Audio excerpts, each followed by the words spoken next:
recherche, quand il le trouva, se lui dit, Dieu te bénisse. J'ai déjà exécuté les ordres de Dieu.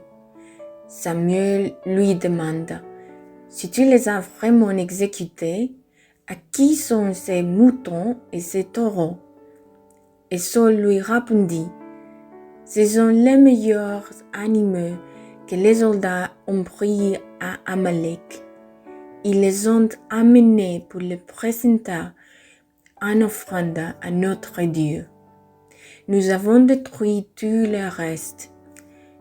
Combien de fois avons-nous négligé certaines choses qui nous dérangent, certaines choses qui auraient dû être résolues instantanément, mais pour éviter la confrontation, pour éviter de les mettre en lumière, nous préférons nous taire, nous les emporter par les moments et ignorer ce que nous devrions faire.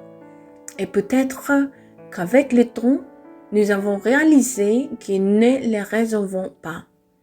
Et là, ce point dans la vie ouverte, ces cycles sans fermeture et ces moments non résolus attirent l'attention aujourd'hui, il nous coûte. Peut-être cet audio vient à votre corps aujourd'hui parce qu'il y a des choses qui ont été inachevées. Il y a des cycles qui ont été laissés ouverts et chaque cycle qui reste ouvert, mon cher ami, demain devient un lourd fardeau que vous ne pouvez pas porter. Parfois, vous ne pouvez pas dormir parce qu'il y a des choses qui génèrent d'incertitude pour vous, pour toi. Il y a des situations qui génèrent de l'anxiété parce que vous n'avez pas donné de point final. Vous les avez laissées ouvertes pour ne pas avoir assez de courage pour faire face et faire sortir et mettre en lumière ce qui est caché. Laissez-moi vous dire quelque chose, que tout ce qui est dans l'obscurité n'est pas de Dieu. Tout ce qui est fait dans l'obscurité, et quand je parle d'obscurité, quand je vous parle de ténèbres, je vous parle de décisions, de situations que nous faisons qui ne se manifestent pas à la vérité.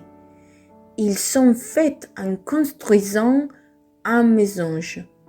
Tu sais qui est fait en construisant un mensonge, à un moment donné, ça va tomber par son propre poids. Et les choses que nous accomplissons à la maison, nous devons les amener à la lumière et les laisser passer à un moment dont elles vont devenir notre pierre d'achoppement.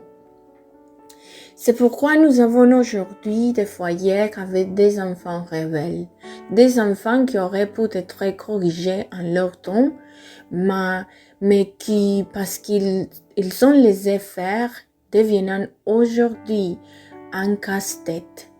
Des situations entre conjoints qui n'ont pas été abordées à temps et qui, parce qu'ils ont laissé faire, deviennent aujourd'hui des pierres sur la route, qui ne permet pas à votre foyer, à votre mariage d'avancer, de fermer les yeux, d'ignorer des choses qui sont évidentes. Cela peut nous coûter. Je vous mets dans le contexte parce que dans cette histoire que je viens de lire dans Samuel chapitre 15, il y avait un roi que Dieu avait choisi pour le peuple d'Israël. Ce roi s'appelait Saul. Parfois, nous pensons que Dieu fait des erreurs, qu'il peut faire des erreurs, mais il ne les fait pas. Dieu ne fait jamais d'erreur avec qui que ce soit. le fait que Dieu a choisi des personnes dans l'histoire et qu'elles ont fait des erreurs ne signifie pas que Dieu a fait des erreurs. Dieu a choisi les bonnes personnes. Ceux qui ont tort, c'est nous. Que nous nous précipitons, que nous ne réfléchissons pas, que nous désespérons, que nous perdons patience, que nous faisons des choses que Dieu ne nous a pas ordonné de faire et que nous ignorons que c'est Dieu nous a ordonné de réparer. C'est pourquoi Dieu suscite un prophète nommé Samuel et lui dit qu'il est nécessaire qu'il aille prier pour un garçon nommé Saul, afin qu'il soit le premier roi d'Israël. Samuel tout à l'heure va prier pour ce garçon et lui dit, « Tu vas être le prochain roi d'Israël. » Oui, le premier roi d'Israël. Et c'est ainsi que Saul occupe le trône et commence à régner. Mais il se trouve qu'un puissant ennemi d'Israël est apparu, appelé les Amalécites.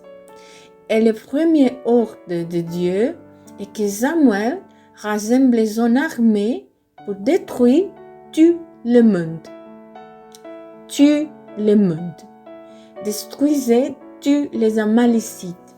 Ne les laissez pas en vie, parce que à un moment donné, ils deviendront une pierre d'achoppement pour eux. Et quand Dieu parle, il va mieux ne pas demander. Quand Dieu te montre quelque chose, il va mieux écouter et obéir. Ne pas remettre en question ce que Dieu te dit, parce que tu sais de la vie, c'est limité. Dieu sait toujours ce qui va arriver et il connaît les cœurs de tous les gens. Alors Samuel vint vers Saul et lui dit, il lui a donné cet ordre que Dieu lui avait ordonné. Saul lui a dit, Dieu m'a dit de te dire que lorsque tu affronteras les Amalécites, détruis-tu et ne garde rien. Saul a reçu l'ordre et est parti. À l'époque, il était avec le peuple dans les camps.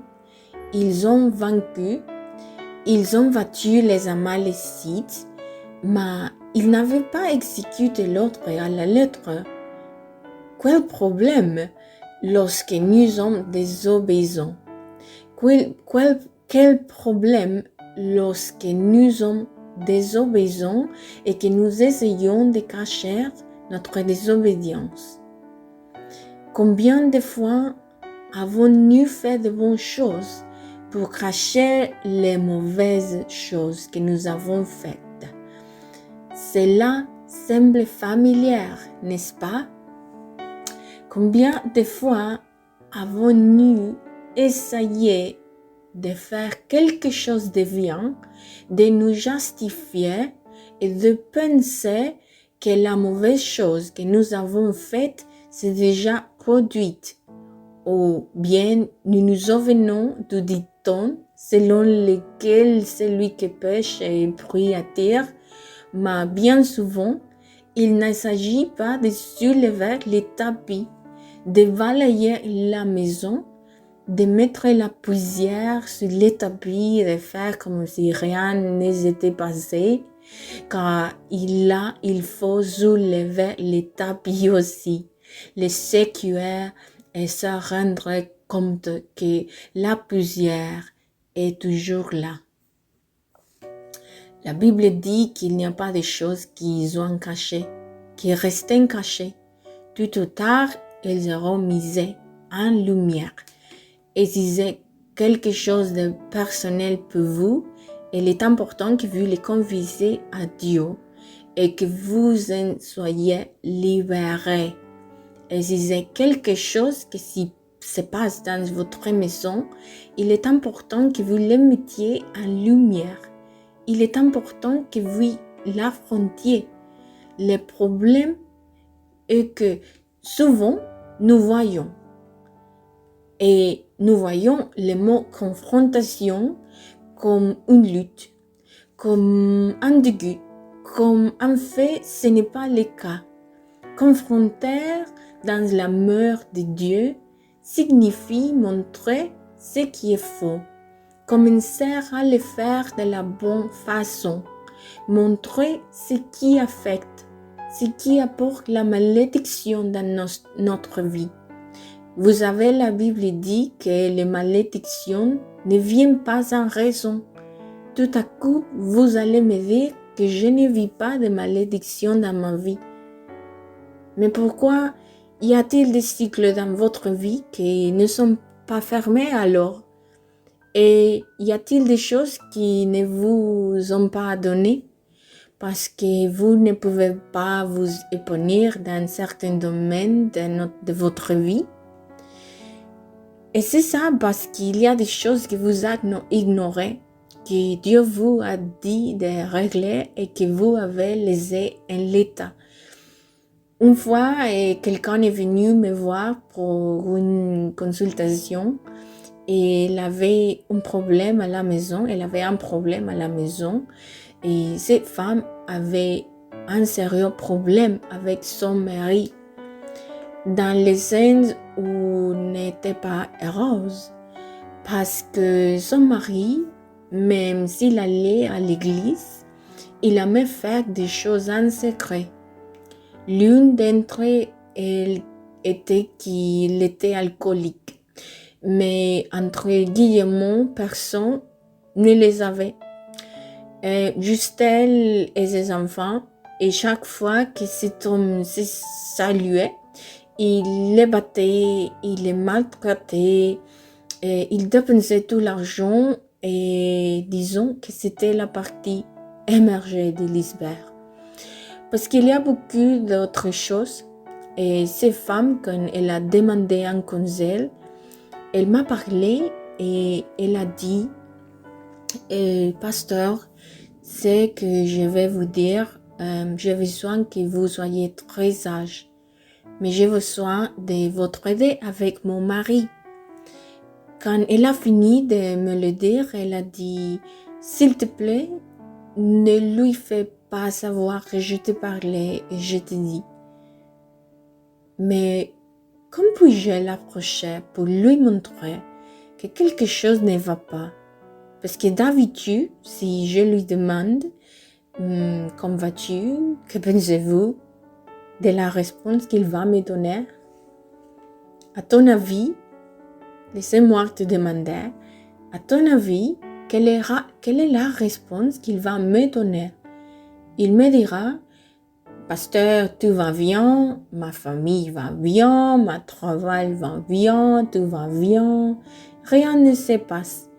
Alors je dirai à sa femme, comment pensez-vous que je puisse dire à votre mari ce qui se passe, ce qui vous affecte, ce qui vous affecte et vos enfants, et qu'il doit changer? Je dois le confronter et lui montrer la réalité.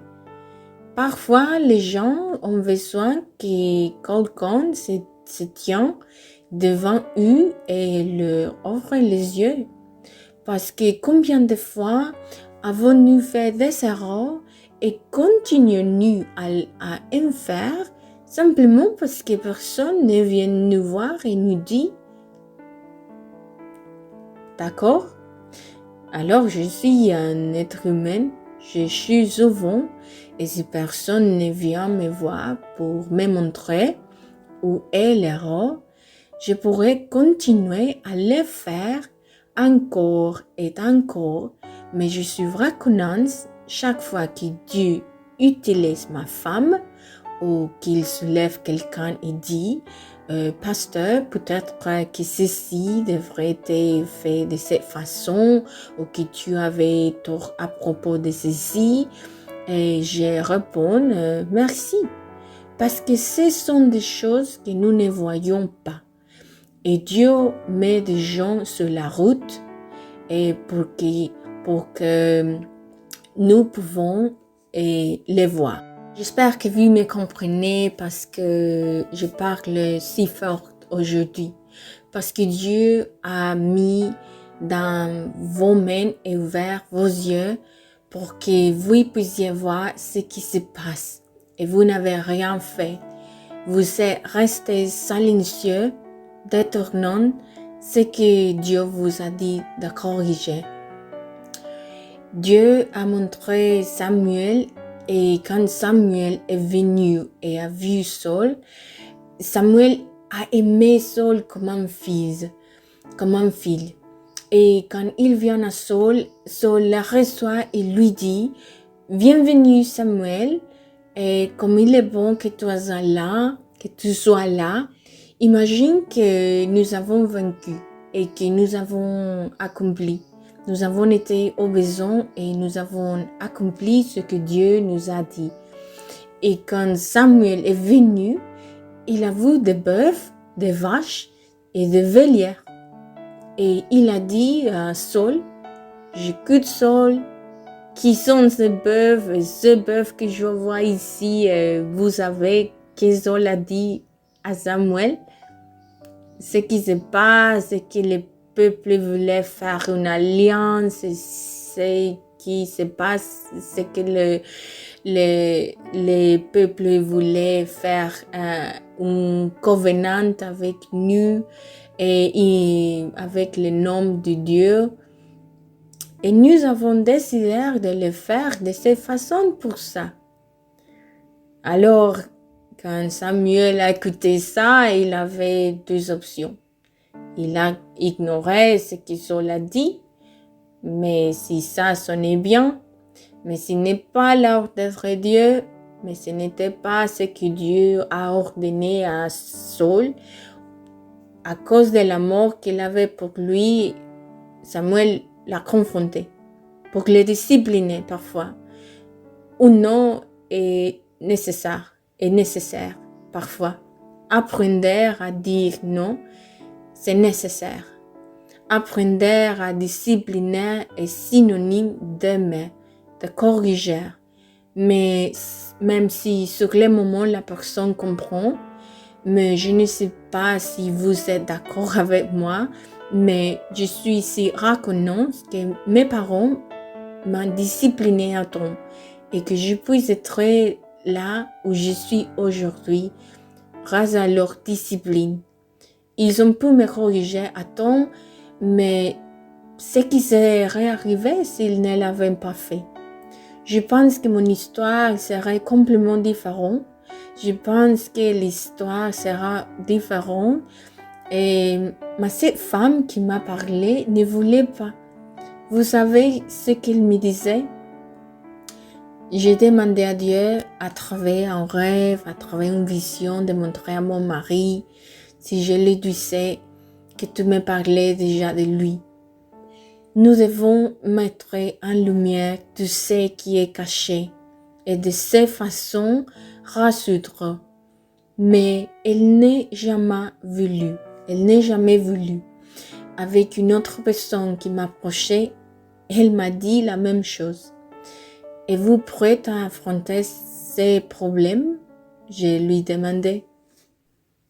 Il a dit, oui, pasteur, et que nous l'avons fait comme ces femmes étaient d'accord. Et nous sommes allés à confronter à son mari et je lui dis, votre femme souffrait à cause de ça. Et à cause de ça, j'ai besoin que vous soyez honnête avec moi. J'ai besoin que vous soyez sincère et dites-moi la vérité. Cet homme a commencé à pleurer et il a dit, oui, pasteur, c'est vrai, et je n'ai pas été capable de faire ça. Je le reconnais. Et cet homme a pu obtenir de l'aider et aujourd'hui, sa maison a été restaurée par Dieu. Alors, ce que vous n'affrontez pas, demain, deviendra ce qui mettra fin à votre vie. Et c'est pourquoi Samuel, par amour, a dû affronter Saul. Vous devez d'abord affronter les choses. Vous devez affronter les choses que vous avez en suspense avec la personne que vous voyez dans les miroirs chaque matin, chaque jour. Oui, faites-vous. Vous devez regarder les gens autour de vous et vous devez faire face. Et ne pas laisser passer les petites choses qui demain seront un jour qui sera difficile à vaincre. Vous savez, certains t'écouteront, d'autres non, mais celui qui est sage t'écoutera, il t'aimera, et celui qui est fou jettera les conseils que tu lui donnes. Je ne sais pas si tu sais de qui tu dois t'entourer. Tu sais que la même chose est arrivée à Saul. Saul n'a pas quitté, il ne s'est pas laissé confronter, et ce que Saul n'a pas détruit, il s'ensuit ôter la vie. Vous me comprenez? Père, merci pour ta parole, et merci Seigneur pour ce que tu nous enseignes. Merci Père bien-aimé, car ton amour est sur nous. Et ton conseil nous donne la vie. Bien que souvent il nous coûte, il est nécessaire. Je demande que ces paroles, parce que percent dans chaque corps, et que chaque personne qui la reçoit aujourd'hui comprend l'importance de mettre en lumière ce qui est caché, l'importance de ne pas ignorer les petites choses, l'importance, Seigneur, de réaliser qu'il y a des moments où nous devons mettre un terme et nous devons écrire une nouvelle histoire avec toi. Père, donne-nous la force et la fortitude dans ce que par nos propres forces nous ne pouvons atteindre. Nous avons besoin de ton aide, Seigneur. Aidez-nous à voir ce qu'après vous, nous ne pouvons pas voir, mais qu'il est mal. On vous demande, au nom de Jésus. Aujourd'hui, je vous parlais le pasteur et ami Elias Hoyos. Bénédiction.